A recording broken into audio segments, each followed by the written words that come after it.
Bem, queridos alunos, estamos de volta aqui para o nosso curso de Teologia, o curso livre de formação teológica médio do CETAD, que é um curso promovido pelo CETAD, que é o Seminário Teológico da Assembleia de Deus em Belém, a Igreja Mãe, e também pelo PEC, que é o Programa de Educação Cristã Continuada, do Departamento de Educação Teológica da Igreja, que também edita as revistas e todo o conteúdo da Escola Bíblica Dominical da Igreja em Belém. Eu sou o professor George Fernandes, e mestre em Teologia, professor universitário, pastor, auxiliar na Assembleia de Deus em Belém, Igreja Mãe, e sirvo como coordenador acadêmico e pedagógico no CETAD, que é o nosso seminário. Estamos retornando aqui aos nossos estudos, livro 3, no nosso livro 3 do nosso curso, que é o livro de Teologia Bíblica e Teologia Sistemática. Nesse livro nós já estudamos a primeira parte dele, que é a primeira disciplina, foi hermenêutica, e agora na área de Teologia Sistemática, a Bibliologia, que é a doutrina das Escrituras. Tá certo? É a doutrina que vai falar acerca da palavra de Deus, acerca da Bíblia, da revelação de Deus na Bíblia Sagrada. Vamos trabalhar nesta disciplina, aqui no nosso conteúdo. Vamos fazer uma introdução geral a essa disciplina. Vamos falar da origem da Bíblia, do que é a Bíblia, uma terminologia, de onde vem esse nome Bíblia. Vamos falar também atitudes em relação à Bíblia, como a doutrina das Escrituras, os principais pilares, que são os idiomas, como ela foi composta, a parte de autoria, quem foram os autores, como houve essa formação dessa biblioteca, uma verdadeira biblioteca de 66 livros, como ela é dividida, Antigo e Novo Testamento, e a questão da doutrina principal, que é a doutrina da inspiração das Escrituras. Porque ela é considerada a palavra de Deus, porque ela é considerada sagrada, como ela foi definido essas questões todas de inspiração, confiabilidade e a inerrância das Escrituras também são princípios que falam dessas atitudes em relação à palavra de Deus, a Bíblia. Vamos falar também do cânon sagrado das Escrituras, como esses livros foram escolhidos, tanto os 39 livros do Antigo Testamento, quanto os 27 livros do Novo Testamento. Algumas declarações de fé sobre a inerrância da Bíblia, das Escrituras, principais delas a Declaração de Chicago. Vamos falar de como a Bíblia foi traduzida para as línguas, para os vernáculos locais, para as línguas do mundo inteiro, Como os outros povos, todos os povos tiveram acesso à Bíblia, como foi ao longo dos séculos a evolução dessas traduções. E vamos falar da Bíblia no Brasil, quando a Bíblia chegou ao Brasil, como foi essa tradução para a língua portuguesa das Sagradas Escrituras. Então esse é o nosso conteúdo, nosso sumário, acerca dessa disciplina que estamos começando a trabalhar agora com vocês. Então vou começar essa apresentação dessa aula com uma leitura. Vamos fazer a leitura da segunda epístola de Paulo a Timóteo, no capítulo 3, versículo 16. Está aí no seu livro texto esse versículo que dá início, é um versículo de introdução ao estudo dessa disciplina, Bibliologia. Lembrando, a Bibliologia é uma área da teologia sistemática que estuda a doutrina das Escrituras. Teologia sistemática é a área geral da teologia que estuda todas as principais doutrinas bíblicas. Nós estudamos na aula anterior, no módulo anterior, que foi ainda nesse livro, Hermenêutica, é uma ciência bíblica da área da teologia bíblica, que vai estudar a questão da estrutura da Escritura, a análise textual, no caso a hermenêutica interpreta as Escrituras, e a exegese, que também é outra área da teologia bíblica, ela estuda o texto original em si, as línguas originais. Por isso a exegese, ela complementa o estudo das escrituras, ela examina a profundidade das escrituras. Tá bom? Só para um pouquinho de esclarecimento para todos. Diz assim o texto de 2 Timóteo, capítulo 3, versículo 16. Toda a escritura é inspirada por Deus e proveitosa para ministrar a verdade, para repreender o mal, para corrigir os erros e para ensinar a maneira certa de viver. Esta versão é que está aqui registrado no nosso livro. Eu vou fazer mais uma leitura de outra versão, 2 Timóteo 3,16, na versão corrigida. Diz assim: toda a escritura é divinamente inspirada, que é o texto mais clássico que vocês têm escutado. Toda a escritura é divinamente inspirada e proveitosa para ensinar, para redarguir, para corrigir e para instruir em justiça, para que o homem de Deus seja perfeito e perfeitamente instruído para toda boa obra. A última frase aí, a última parte, já é no versículo 17, que diz assim: para que o homem de Deus seja perfeito e perfeitamente instruído para toda boa obra. O que nós percebemos aqui logo nesse texto de introdução a esse estudo de bibliologia? A gente percebe aqui que tem alguns princípios, a serem seguidos quando diz respeito à palavra de Deus. Então, nesse mesmo texto aqui que nós lemos, vemos que toda a escritura, segundo Paulo a Timóteo, toda a escritura é inspirada por Deus e é proveitosa. Então, todo o texto bíblico, toda a Bíblia Sagrada, quando você lê, você tem que entender isso. É a doutrina da inspiração.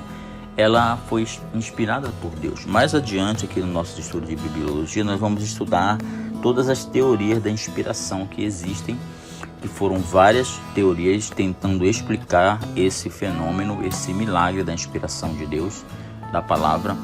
E várias teorias teológicas surgiram ao longo desses 2 milênios de estudos da palavra de Deus, da existência da igreja.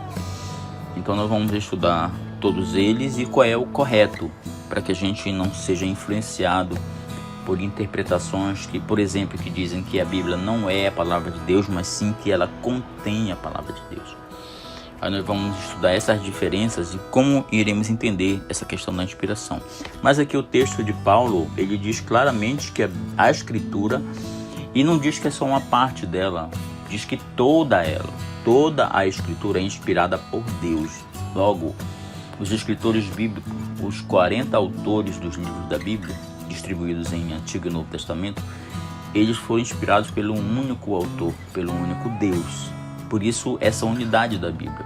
Foram livros escritos em milênios de anos, mais de 1000 anos, levaram cerca de 1600 anos para serem escritos, foram canonizados, foram sagrados, consagrados, e nós usamos até hoje. E há uma sinergia impressionante, desde o Gênesis até o Apocalipse, mostrando que realmente uma mente só inspirou esses textos, esses escritos. Não há dúvida sobre essa doutrina da inspiração. Apesar de alguns teólogos liberais tentarem obstruir esse princípio fundamental que está completamente entendido aqui nesse texto inicial que estamos comentando com vocês. Então, além de ser inspirada, ela é proveitosa para ensinar, como eu li nessa última versão que li. Proveitosa significa que ela tem uma utilidade, ela é útil para o ensino, para levar para as pessoas entendimento de alguma coisa. Ela não é um livro qualquer, um livro obsoleto, ela é um livro que é útil. Também ela serve para, nessa versão que eu li, redarguir. Em outra versão fala para repreender, para exortar a pessoa, para admoestar a pessoa, para repreender, que seria redarguir essa palavra. Também ela serve para corrigir, ela serve para correção, redirecionar a pessoa, para tirar a pessoa do caminho ruim e ir para o caminho certo. como diz o texto do salmista no Salmo 119, versículo 105, diz assim: luz para o caminho, lâmpada para os meus pés é a tua palavra, Senhor. Assim diz o Salmo 119. E Salmo 119, eu sugiro que vocês leiam, é o salmo inteiro, é o maior salmo da Bíblia, e ele fala inteiramente acerca das Escrituras. Então seria bom vocês fazerem essa leitura completa do Salmo 119. Então a Bíblia, ela é útil porque ela ensina, ela repreende, ela corrige, e também ela diz que ela instrui na justiça. Instruir significa educação, significa levar o aprendizado para alguém.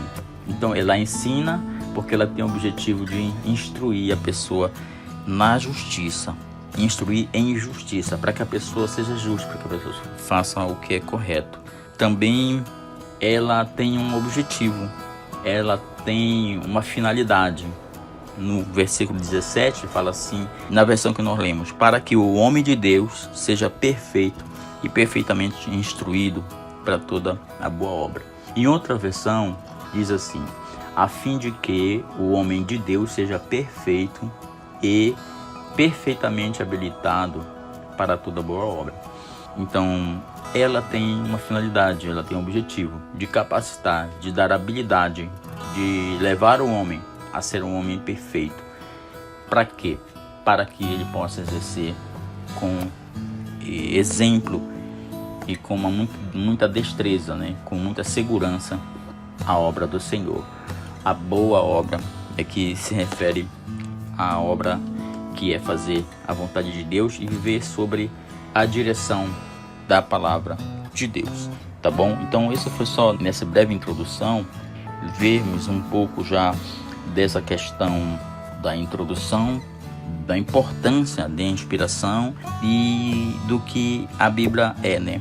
Ela é inspirada, ela é proveitosa, ela é a verdade, ela repreende o mal, ela corrige os erros e ela ensina a maneira certa de nós vivermos, tá? Então essas são coisas principais que quando a gente lê a palavra de Deus, não sou eu que estou falando como pastor, nem como pregador, eu estou apenas lendo aqui o que está nas Escrituras de Timóteo, no capítulo 3, versículo 16 e 17. E ela faz tudo isso conosco para que a gente possa ser habilitado, aperfeiçoado para exercer a obra do Senhor, para fazer a obra do Senhor. Por isso você está nesse curso de teologia se aperfeiçoando, se habilitando, se capacitando para manusear bem a palavra, na verdade, né?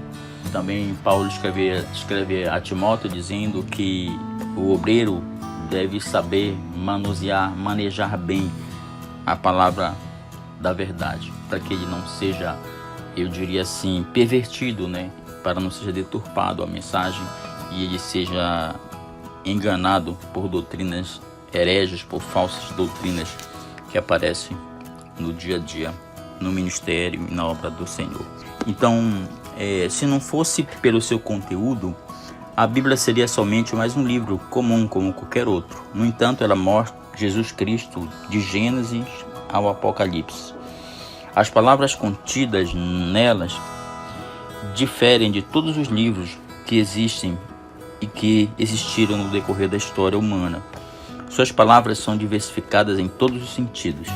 Lemos na Bíblia histórias, ficções em forma de histórias narrativas como as parábolas, as metáforas, vemos poesias, vemos biografias falando da vida de pessoas, da vida de grandes servos de Deus, de grandes homens, ensinamento cultural, porque fala sobre toda a cultura hebraica, judaica, fala também de história mundial, fala, por exemplo, naquele sonho de Nabucodonosor, interpretado por Daniel, no livro de Daniel, no capítulo 2, fala daquela estátua que ele sonhou e que representava, segundo a explicação de Daniel para ele, a revelação que Deus deu, acerca de todos os impérios dos reinos do mundo que estariam ali até a segunda vinda de Jesus. Então fala da história da humanidade,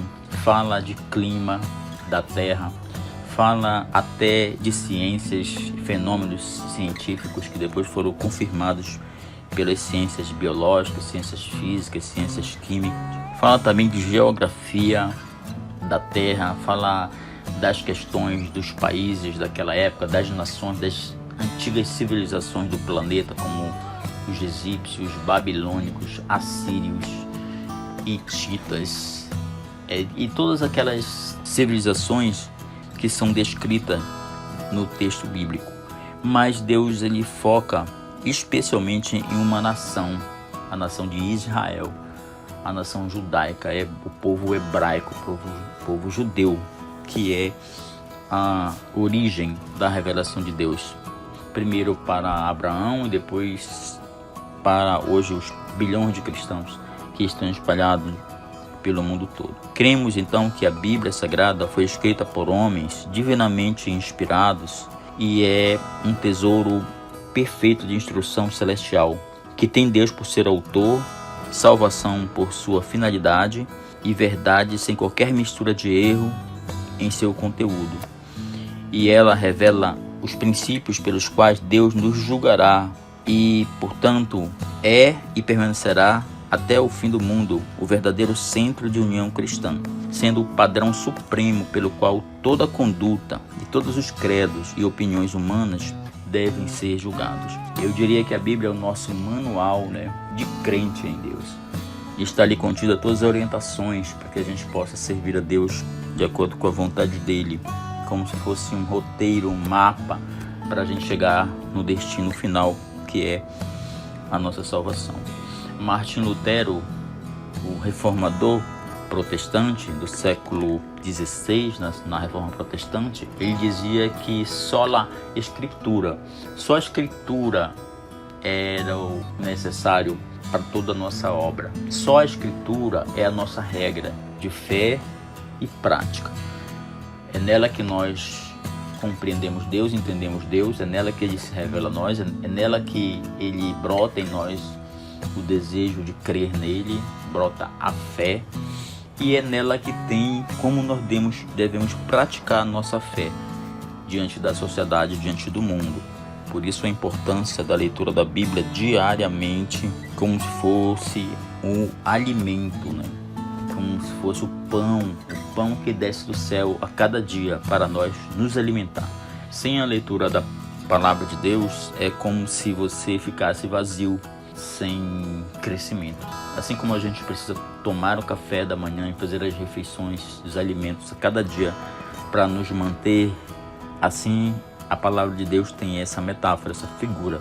Você precisa se alimentar dela para continuar crescendo na fé e na graça diante de Deus e diante dos homens. Com relação à origem, data das Escrituras, não há como saber com exatidão que no nosso item 1 do nosso livro-texto, a partir da página 54, você pode ter acesso a esses estudos. Não há como saber com exatidão a origem da Bíblia, porém, acredita-se que foi no Monte Sinai que Moisés recebeu a ordem de Deus para começar a escrever a Bíblia. Êxodo 17:14. Vamos ler aqui na palavra de Deus.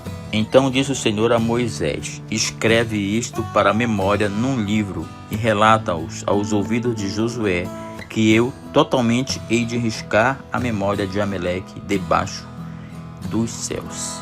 Amém? Então nesse texto, Deus dá ordem a Moisés para escrever aquilo que estava acontecendo, aquilo que estava ocorrendo com ele, aquela revelação que estava acontecendo na vida deles, que ele escrevesse num livro, que é esse livro aqui, é a palavra de Deus, é a Bíblia, começando a ser escrito ali no Monte Sinai. Então a Bíblia se originou ali naquele momento que o povo de Israel estava saindo do Egito. Ele acampou ali na base do Monte Sinai, na península do Sinai. O povo acampou ali por um tempo, ficaram ali mais ou menos um ano, naquele período ali. E naquele momento Deus começou a revelar a Moisés através da sua palavra, e disse para Moisés registrar aquilo em um livro, ok? O próprio Deus, né, nesse texto de Êxodo, você vai estudar, você vê ali que o próprio Deus, com seu dedo, escreveu os 10 mandamentos no Monte Sinai e entregou para Moisés. Depois, Moisés continuou a escrita dos outros livros que compõem ali o Pentateuco. Nós vamos estudar isso mais à frente no curso, nas disciplinas de teologia bíblica, que são Panorama do Antigo Testamento e Panorama do Novo Testamento, que são o nosso livro número 5, nossa quinta unidade do nosso estudo de teologia. Nós vamos ter essa visão panorâmica de todos os livros da Bíblia, um pouquinho de cada livro da Bíblia. Eu sugiro para vocês, meus queridos teólogos, colegas teólogos, meus alunos, meus discípulos, que vocês procurem adquirir uma boa Bíblia de estudo, né? Pelo menos tem umas 10 Bíblias muito boas, e adquirir para que você possa ter, não que a Bíblia de estudo vá substituir a leitura da Bíblia normal. Uma Bíblia de estudo é uma Bíblia que contém o texto e mais alguns comentários explicativos do texto, interpretativo. Ajudam na questão da hermenêutica, na questão da exegese, para você compreender melhor a Bíblia. É uma ferramenta, não substitui a Bíblia. Você deve guardar a Bíblia, a palavra de Deus no seu coração, tá bom? Isso é o principal para que vocês tenham um aprendizado, conheçam a Bíblia com profundidade. Então, aproximadamente de 1500 a.C. até 97 depois de Cristo, quando o apóstolo João escreveu o seu evangelho e o livro de Apocalipse, por volta do final do primeiro século, é que foi o tempo geral de composição da Bíblia. Ou seja, a Bíblia começou a ser escrita no Monte Sinai, ali, como acabamos de ler, no livro de Êxodo, por volta do ano de 1500 a.C. E foi concluído o Novo Testamento.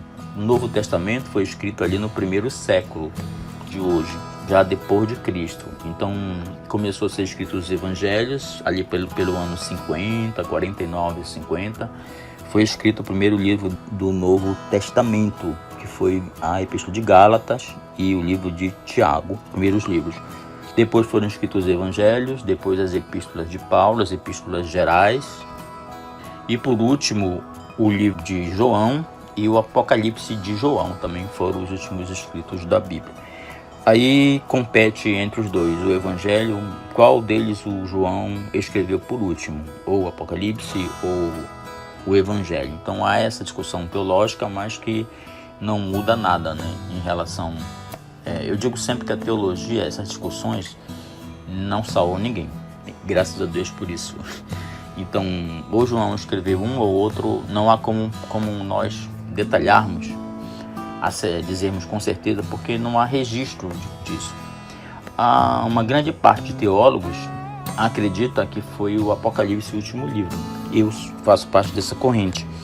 Tem outros que acreditam que o Evangelho pode ter sido o último livro, mas isso é apenas um detalhe, não há, é só conjectura, é teologia.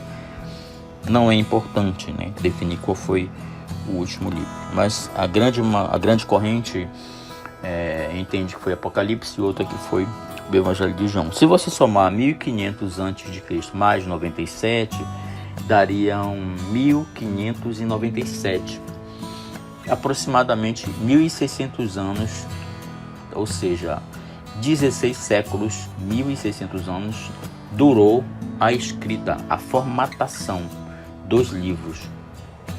Temos que observar que houve um período de 400 anos de silêncio de Deus, né?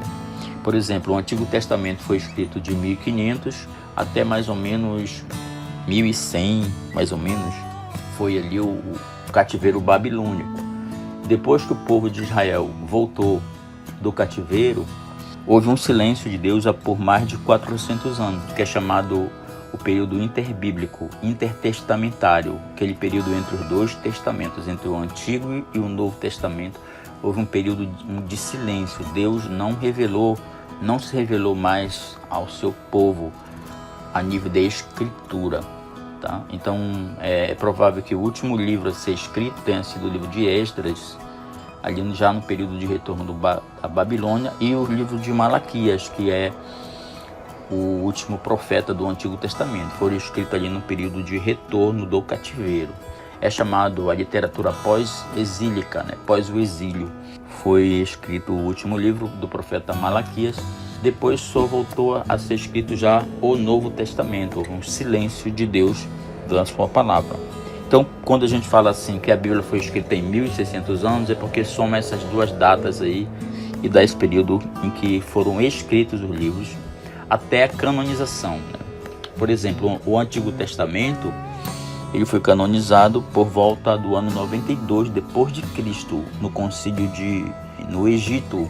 Foi aprovado pelos rabinos e estudiosos da língua hebraica naquele momento ali, tá?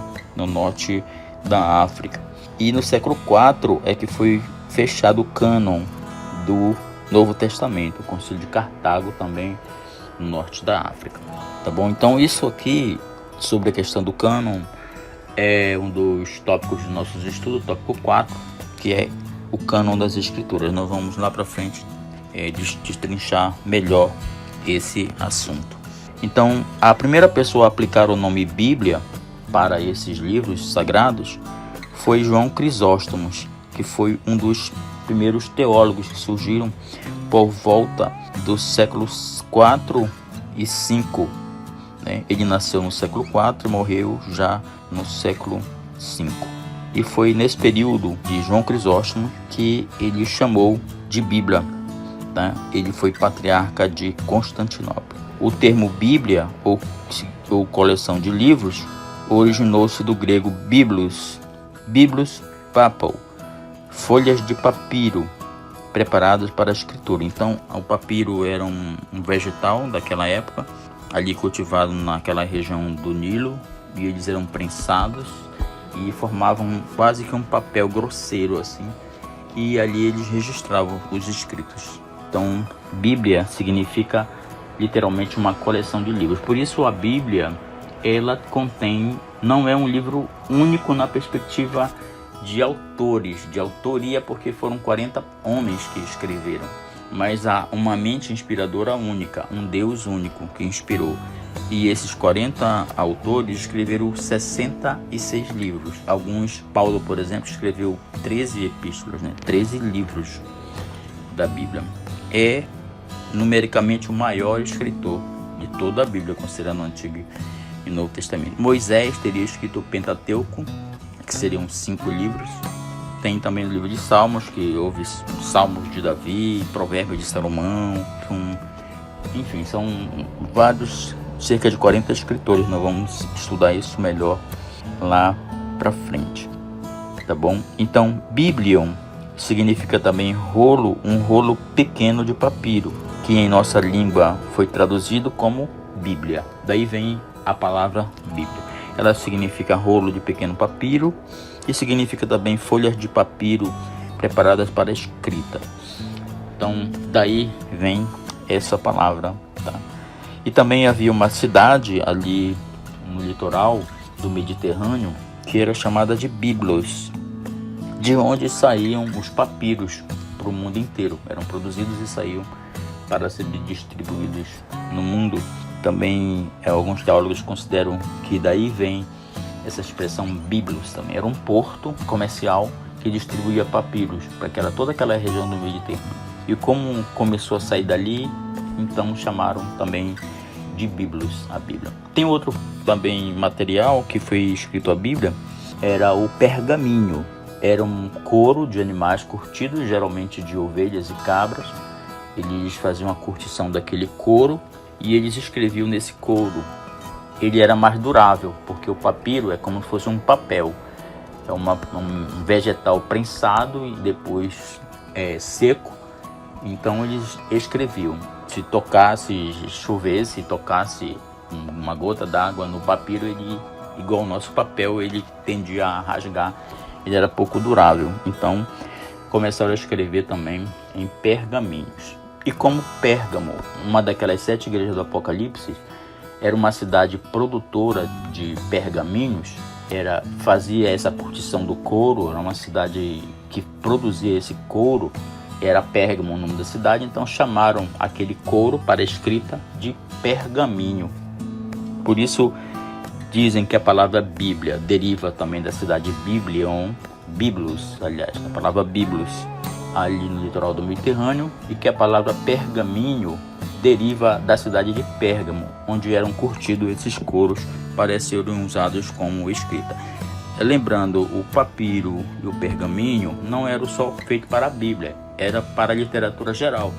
Então todos os livros da antiguidade eram escritos nesses materiais que eram produzidos para leituras. E Deus aproveitou, essa tecnologia do homem para que a Bíblia fosse difundida. Também na história da Bíblia podemos falar também em momento da Reforma Protestante, por volta do século XVI, no final do século XV e século XVI, foi inventada por Johann Gutenberg a prensa móvel. Foi inventada a imprensa. Também uma tecnologia nova de impressão de textos em papéis que levaram a Bíblia a circular em toda a Europa, e a Reforma Protestante foi rapidamente espalhada por toda a Europa por causa da prensa, da imprensa inventada por o alemão Johann Gutenberg no século XVI, século XV para o século XVI. Final do século XV, logo depois das viagens das grandes navegações, foi uma importante tecnologia que Deus usou para a disseminação dos escritos dos reformadores. Como também hoje, na nossa atualidade, existem hoje as Bíblias digitais disponíveis nos nossos smartphones, tablets, computadores, laptops. Você tem a harpa cristã em áudio, você tem todos os recursos tecnológicos, científicos que o homem vai criando. Deus também permite nós usarmos essas novas tecnologias para disseminação e para que a Bíblia possa ser traduzida e ser levada a qualquer língua, em qualquer situação, para todos os povos do mundo.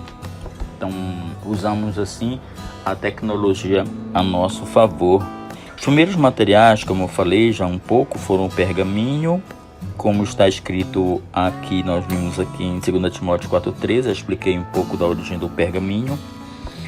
Quando Paulo diz assim: quando vieres, trazei a capa que deixei em Troade, em casa de Carpo, e os livros, principalmente os pergaminhos. Então Paulo tinha uma coleção de livros já, pergaminhos que ele estudava, Poderiam ser escrituras do Antigo Testamento, poderiam ser já cartas deles que ele estava escrevendo, e como saiu às pressas de Troade, ele esqueceu lá e pediu para Timóteo trazer a ele ali na segunda carta a Timóteo, capítulo 4, versículo 13. Era um papel de couro, como eu falei, curtido, preparado para a escrita. Era superior ao papiro por causa da durabilidade. Daí originou a palavra papel, que vem de papiro. Era uma planta muito usada no delta do Nilo, de origem egípcia, o papiro. O papel, com essa tecnologia que nós temos hoje, ela já foi desenvolvida na China. A base do processo, de criação desse material para escrita, que foi o papel, origina-se do papiro. O processo do papel moderno é semelhante à planta, Só que hoje o papel ele é tirado de vegetais, principalmente do eucalipto, que é triturado e depois ele é prensado, vira uma pasta, e eles transformam depois essa pasta em páginas, em papéis, rolos gigantescos, para que possam ser feitos os livros, os cadernos hoje, com essas novas tecnologias que temos diante de nós, tá? E Deus, obviamente, permite que nós utilizemos desses recursos tecnológicos que o homem vai desenvolvendo. No item 2 aqui, terminologia da Bíblia, a palavra Bíblia, como já vimos, não é encontrada nas Escrituras. Este nome vem do grego biblos, que significa livros. Foi usada pela primeira vez no século IV por João Crisóstomo, como já lemos no item anterior, já estudamos. Foi um dos pais da igreja, Crisóstomo, século IV. É chamado o período patrístico, da patrística. na história do cristianismo. Houveram ali grandes apologistas, que eram aqueles homens que defendiam a fé cristã naquela oportunidade, tá bom? Então, a palavra Biblion deriva de Bíblia, que significa rolo ou livro. Pode conferir isso aí em Lucas 4:17. Também o nome Escrituras, relacionado à Bíblia, é um termo usado no Novo Testamento para os livros sagrados do Antigo Testamento, que eram considerados inspirados por Deus. Nós lemos aí já esse texto, 2 Timóteo 3:16, que fala da inspiração.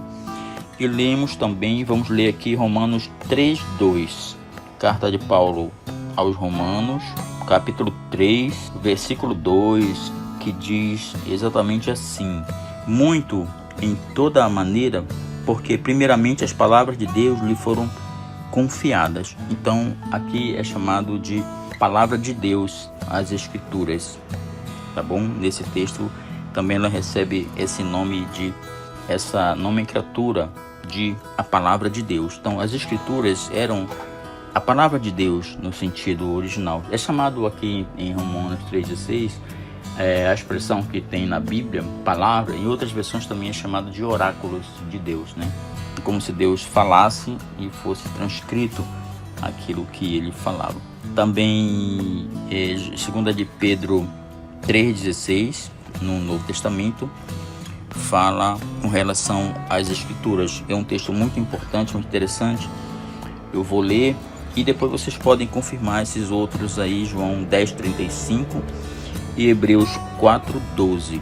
Quando vocês estiverem estudando no livro de vocês, fiquem sempre com a Bíblia ao lado, ou o telefone, enfim, você pode acessar para fazer essas leituras, né, desses versículos que dão suporte àquilo que a gente está ministrando para vocês.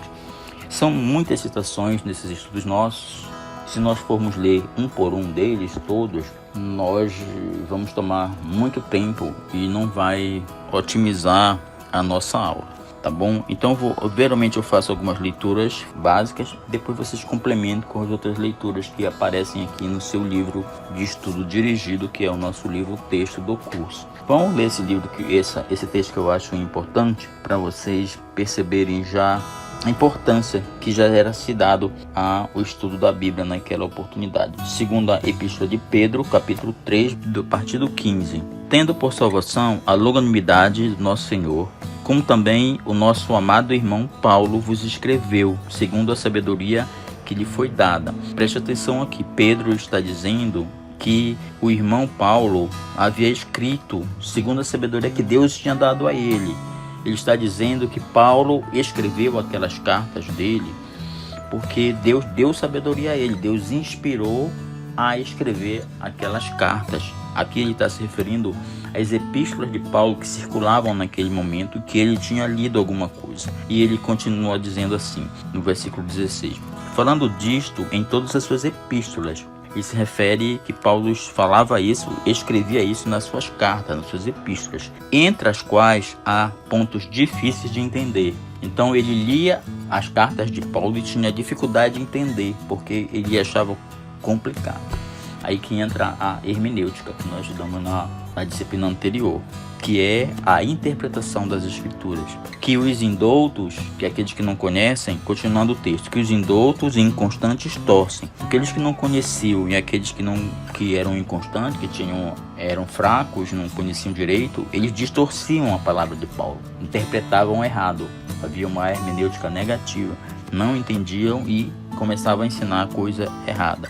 Pedro continua, e igualmente as outras escrituras para sua própria perdição. Então eles distorciam as cartas de Paulo, distorciam também as outras escrituras. Então, queridos, eles distorciam as outras escrituras que Pedro se refere aqui, são as escrituras do Antigo Testamento.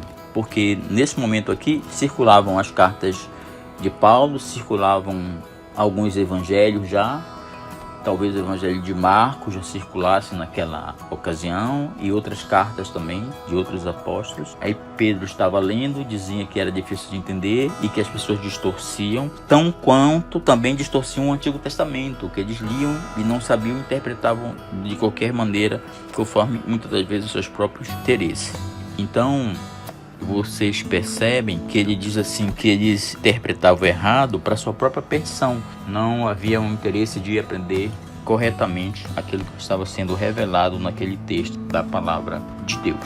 Por isso eu fiz essa leitura da importância dessa questão das escrituras, né? A importância das escrituras para a nossa fé, para o nosso entendimento. Continuando aqui também, vamos falar aqui da divisão da Bíblia. Originalmente a Bíblia não foi escrita, gente, dividida em capítulos como nós temos hoje, bonitinho, como eu estou procurando aqui na minha Bíblia, 2 Timóteo. Imagina se eu não tivesse essa divisão. Como é que eu ia encontrar um texto na Bíblia com esses milhares de versículos, milhares de capítulos e uma montanha de textos parecidos até? Como eu ia encontrar se eu não tivesse um método? Então a Bíblia está aqui na página 55, quando foi introduzido esses capítulos e esses versículos na Bíblia Sagrada. Nos dias atuais, nós encontramos a Bíblia dividida em capítulos e versículos muito bonitinha, de muito fácil. Muitas vezes até a gente se confunde com isso. Imagine quando não tinha isso, como é que eles encontravam? Porém, os textos originais não foram divididos assim. Moisés, por exemplo, ao escrever o Pentateuco, não se preocupou em dividi-lo em capítulos, em versículos. Ele foi escrevendo direto, conforme Deus ia inspirando ele a fazer. Nenhum dos escritores originais, nos seus autógrafos, nos seus escritos originais, se deu ao trabalho de fazer isso. Então, a divisão da Bíblia em capítulos e versículos se deve ao fato de facilitar a tarefa de citar as Escrituras, de encontrar as Escrituras naquele monte de escritos que houve na história vários homens que trabalharam na divisão dos capítulos e versículos. Como em capítulos foi feita uma divisão em 1250 d.C. pelo cardeal Hugo Saint-Exupéry. Ele era um abade dominicano, então ele pela primeira vez tentou dividir em capítulos. Isso também devemos a Stephen Langton, que antes dele, em 1227, antes do abade dominicano, antes de Hugo Saint-Exupéry ter dividido, o Stephen Langton, professor da Universidade de Paris, dividiu no ano 1227, já em capítulos a Bíblia. E Robert Stephens também aperfeiçoou esses métodos. Ele era um impressor parisiense e acrescentou, além dos capítulos, a divisão em versículo no ano de 1551, tá bom? Então foi assim que foi definido essa parte da Bíblia em capítulos e versículos. Quando nós formos ministrar essa aula presencial de bibliologia, nós vamos mostrar para vocês ali lá no Templo Central esse detalhamento de todas essas questões lá na nossa aula presencial. Então, outro tópico aqui nessa terminologia da Bíblia, para fecharmos essa aula, primeira aula introdutória na questão da doutrina da Bíblia, da bibliologia, eu vou falar sobre a divisão da Bíblia, né? A estrutura da Bíblia, a estrutura física dos livros. A Bíblia se divide em duas grandes partes. A primeira parte é de origem hebraica, literatura hebraica, é o Antigo Testamento, é a Bíblia judaica que nós introduzimos dentro da nossa Bíblia judaico-cristã, que é a Bíblia, nossa Bíblia, por exemplo, ela tem o Antigo e Novo Testamento. A Bíblia hebraica só tem o Antigo Testamento porque eles não creem que Jesus é o Messias, não creem na Nova Aliança, no Novo Testamento. Mas nós herdamos essa Bíblia para o cristianismo porque a palavra de Deus, ela fala de Jesus e o Novo Testamento confirma a vinda de Jesus. Ela promete a vinda do Messias e o Novo Testamento confirma que Jesus é o Messias. Por isso o cristianismo ele adota como base, porque foram as profecias desde Gênesis até o livro de Malaquias falavam em todos os livros sobre a pessoa de Jesus.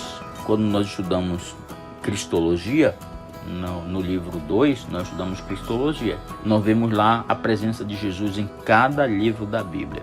O Antigo Testamento contém 39 livros, o Novo Testamento 27 livros, fazendo um total de 66 livros. A Bíblia tem 1189 capítulos, sendo 929 no Antigo Testamento e 260 no Novo Testamento. Está aqui na página 55 do nosso livro. Também contém 31.143 versículos em toda a Bíblia, sendo 23.214 no Antigo Testamento e 7.729 no Novo Testamento.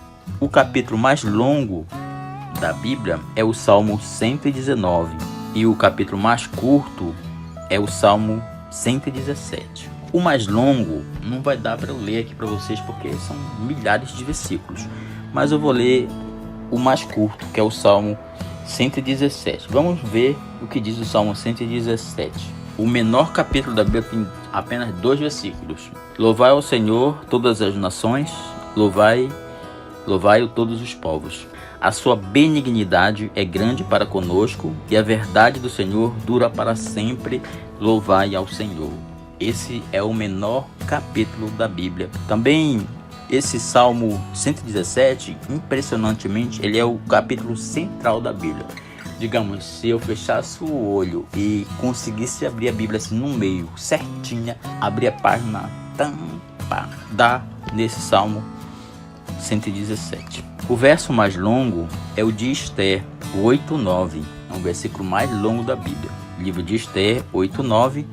E o mais breve é o de Êxodo 2:13, que contém uma letra a menos que João 11:35, que diz assim: Jesus chorou.